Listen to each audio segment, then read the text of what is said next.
We're fighting again, like I did last summer. That one. In the spooky forest, you're attacked by one of the spookiest mummies you've ever seen. This isn't saying much, though, since you've never found mummies to be particularly spooky. I mean, ooh, no. I'll have to walk slightly faster if I want to escape. Use the spaghetti spear. He tries to wrap you in his bandages, but you amble away at a leisurely pace. Use the spaghetti spear once more. You conjure up a spaghetti spear and hurl it at your opponent. Let's pick that one, for I win the fight. Adventure once more. I'm fighting a Triffid. I get the jump on it, and I use the spaghetti spear. He does me 1 damage, but that doesn't affect my ability to conjure spaghetti spears. I lose 1 more hit point, but 1 more spaghetti spear should lead to the mighty victory. Adventure again, for I have to. You're fighting a war whelp, and he gnaws on me doing 1 damage, but I smack him with my thingy. And yes, that's classified as a victory, fanfare. Shit one, but rubbish victory fanfare for a rubbish victory game. Ooh, you harsh bastard. Anyway, we are back on the arboreal respite, and therefore I will explore the stream once again. I think we'll try going further upstream. Oh, hello. Let's just pause the music so we don't... You make like a salmon would if it could walk, and walk upstream a ways.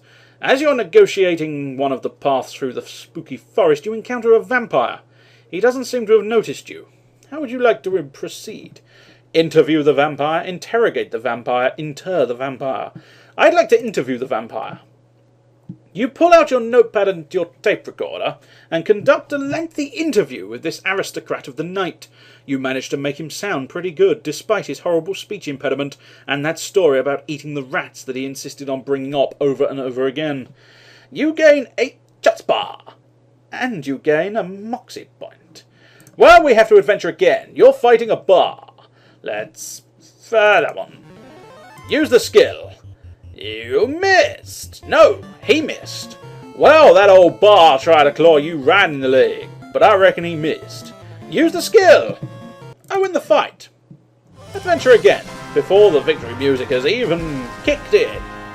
You're fighting a wolfman. We need some battle music for the wolfman. Let's do Ditwin. I don't think we've done that one before. Oh, wow. No, we've definitely not done that one before. I thought I'd recognise that one, but apparently not. Deep within the spooky forest, you are attacked by the Wolfman. Perhaps you can defeat him by kicking him in the nads. That's right, Wolfman's got nards. Oh, nards even. I'm sorry, I skipped the R, for I wanted it to be nads. He tries to claw you, but you kick him square in the nards. He doubles over in pain as you double over in sympathetic pain. You use the spaghetti spear. You conjure up a dart and win the fight. I do have that once. Yeah. And I will adventure again, of course I will, for I have to if I desire the distant woods to be... I desire mosquito lava even. A marvellous plant. Let's go back to... where the fuck? Hang on, what the fuck? Ah, there's the one I liked. That one was cool. I like that one. Especially that opening. That's awesome. I'm going to play that bit again. The Triffid tries to sting you, but in a rare feat of athletic prowess, you manage to be faster than a plant. Use the skill. The Triffid tries to sting you, but once more my athletic prowess is displayed for all to see. Use the spaghetti spear. Critical hit! Holy shit! 6 damage! You win the fight and gain 2 muscle boundness. Adventure once more! I'm fighting a wolfman. I want that one again. I'm loving that tune. Anyway, he bounces a basketball off of your shoulder. which is just absurd. I mean, whoever heard of a wolfman playing basketball? You lose a point of damage. Use the spaghetti spear! I win the fight! That weren't so bad. Yes, I do have to use that line every single time that music plays. You may not know why, but I'm not going to tell you. Let's do that one. Use the skill. Go spaghetti spear. You conjure up a dart of spaghetti. You gain a level. Holy shit. A level up deserves nothing greater than... Oh yeah, level up, baby. So, adventure again, because I need to find the thing. Oh dear, hope-a-dub-a-doo. He tries to transform into a bat. Let's try that one. I haven't tried that one before. This one's a particularly dramatic one, for it is the final battle. And no, it's not technically the final battle. I would probably try and get the mosquito larva, but then again I may get slightly bored before I get to the mosquito larva.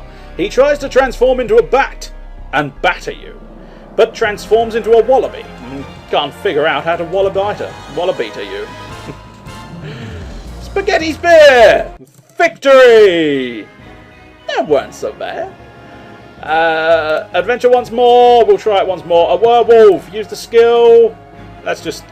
I'll tell you what. Let's grab about the middle of the last battle, and we'll just keep battling on. Yay! Explore the stream. March to the marsh. Oh yes! You enter the marsh. We'll get rid of the battle music, for we are no longer in battle. You enter the marsh and almost immediately plunge ankle deep into a puddle of filthy, stagnant water. Grumbling, you extricate yourself from the mud and notice that your ministrations have stirred up a disgusting, wriggling mass of mosquito larvae. Actually, one of them isn't disgusting at all. It's sort of cute, so you decide to take it with you. I will go back to the distant woods, back to the main map. I will go to the seaside town and go to the Council of Loathing. Ah, thanks for the lava, adventurer. Actually, you know what? You look pretty lonely. Maybe you should hatch this lava and keep the mosquito as a pet. To do so, you'll need a familiar grow terrarium at your campsite. You can use this meat to buy one if you don't already have one. We've received word that the owner of the typical tavern in the distant woods is having a bit of a rat problem. I'm sure it'd reward you if you took care of it. So, where would one buy? Ah, it says so there. Market Square, the general store, and what are we looking for? The familiar grow terrarium. Buy the item. And I could buy... I've got plenty of meat, so I will buy, I don't know, two marshmallows. And therefore, I will go back to the main map. And next up, I will go to the seaside, and I will go to the bonfire. Ooh, this is fun. What the fuck? What the fuck? I need to read it all, but I've seen what happens. So... might as well go ahead and fire up that one. You grab a roasting stick and mercilessly skewer your marshmallow. As you roast, you listen to a spine-curdling, blood-tingling tale from Roger Kenny, the roast master. Way back in the annals of history, Roger begins, holding a flashlight under his chin for maximum spooky effect. There was a poor young man who fell in love with the daughter of a wealthy nobleman. The daughter was a beautiful young lady, but a little strange. She always wore a green ribbon coiled tightly round her neck, but the young man loved her, even though she would never take the ribbon off. She never took it off? It must have smelled like a zombie's gym socks, a fellow roaster says. Well, it did, Roger continues. In fact, many speculate that it was once a white ribbon. Anyway, they got married, and on their wedding night the young man went to undress his bride. But when he went to take off the green ribbon, she backed away. I can't do a voice of a woman in the voice of the man telling the story. It does not work. Ah! You must never take it off. She said, but he wouldn't listen. He grabbed the ribbon and pulled, spinning his young bride around like a top. And when the ribbon came off, I don't know whose voice that one is. Let me guess. God damn it, I've run out of emotional audio. Son of a bitch. She had a very comical birthmark underneath. It was shaped exactly like the one of the more unfortunately named constellations. All her life she would rather die than have people tell her, "There's a pork sword on your neck. Want another one?" Well, that's fairly anticlimactic, your fellow roaster says. Ah, but what happened next is the important part. The young man began to laugh. Laughed so hard he doubled over, and he fell on the floor beneath the noble woman's family crest. And as he pounded the wall, the crest fell on him, and its crossed swords barely nicked his face. Oh, and also cut his head clean off. Roger pauses so as to avoid a paragraph break and continues.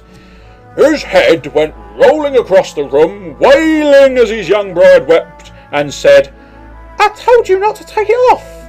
And some day to this day, and some say even, I got it wrong because I'm a bit drunk around this fire, and some say to this day the ghost of that young man's head still haunts us.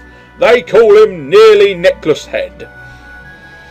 Man, that was a spooky story. You feel ice water run through your veins as you contemplate the Rube Goldberg-esque machinations of death. You lose 8 points to spooky damage. Now you gain 11 mana points. You acquire a roasted marshmallow. Ah, this confection thoroughly realises the lowly marshmallow's deliciousness potential. It's been... Stop! Emotional audio, I've just lost! Stop going to the other one. It's been... Especially since it's emotional audio, then victory. That's not really a good combination. I should have thought that through a little bit better. Anyway. It's been roasted until the outside is flaky, papery layer of black carbon, barely containing the near liquid molten goo within. There are some people who believe roasting a marshmallow means putting a couple of light brown spots on it, or just making it slightly warm. Those people are wrong. If the marshmallow doesn't briefly become a flaming beacon of justice, you're doing it wrong. I imagine you are. I'll go back to the seaside town, for we might as well... I suppose, ideally, I'm going to have to go back to the camp because I lost all my health trying to roast a marshmallow. That was unexpected. I was not expecting to lose all my health for the sake of one thing. Anyway, go to my inventory. That's what I needed to do. Miscellaneous. I think use the familiar grow. I set up the familiar grow in the campsite and therefore go to the familiar grow. You do not currently have a familiar. It contains no familiars. Right, I'm guessing I need to go to my inventory. Ah, there we go. Okay, it is telling me. I'm just not paying attention. Put in the terrarium. You put the mosquito larva in your familiar grow terrarium. It hatches into a beautiful baby mosquito. You decide to name him Trobert. I will take my mosquito with me right now. Trobert. Yeah, no, I'll change the familiar's name to... No, I won't. I kind of want to, but I can't think of a good name immediately. Or a stupid name. I suppose I could call him Dick, just for sheer giggles and giggles alone. Yeah, I'm going to do that. I'm going to call him Dick, because that's sort of... Put Dick in the terrarium. Yeah, that's definitely going to work. Dick! The £1... Yep, that's going to work. Dick is definitely going to work. Take Dick with me. Oh, yes. No, I don't want to put Dick in... Oh, alright, sorry. You take Dick with you. I do. I take Dick with me everywhere I go. I require Dick at all times. Anyway, back to the main menu. I think I've been playing it long enough. Which means I suspect it's about time I played something else. And thus, all is required now is...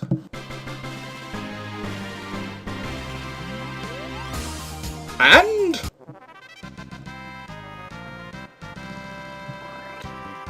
just a little bit of this. I didn't double click. And just a little bit of this. Oh yeah! Slap in the feed! Smash the feed in now!